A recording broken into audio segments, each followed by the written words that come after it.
Pretty serious to-do list to get done this week. Winterize your sprinkler, your hose bibs outdoors, finish the Halloween decorations, get the costumes all set, prepare your trees for a possible foot of snow.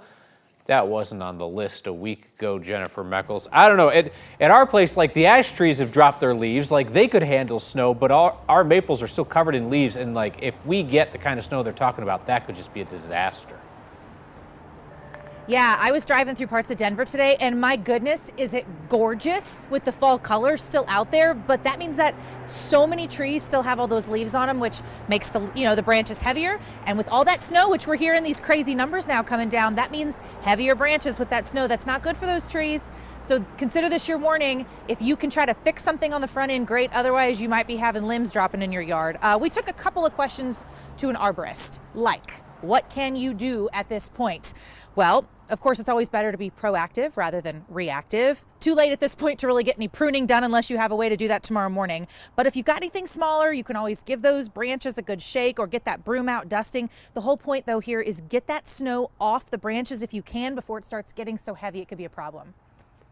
If we get the light fluffy stuff, it's not as bad. But when we get the heavy wet ones and they end up being several inches and they kind of stick to everything, that's where we have potential of damage.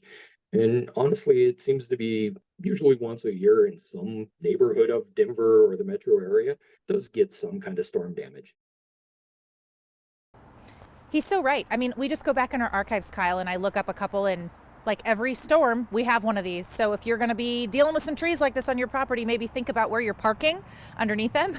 Just FYI. He is also talking about when you see a fast temperature drop, like 80s to below freezing within a matter of a day or so, the quicker that drop, the more it can be a threat to your tree. Hopefully we've had a little more transition time this week, but let's just hope Mother Nature is nice to us. We don't know what's coming. Yeah, we're just hoping, maybe we avoid the wind, right? If it's a gradual enough cool down, maybe we get out of it without the strong wind. I just worry you put that kind of snow on trees with leaves on them.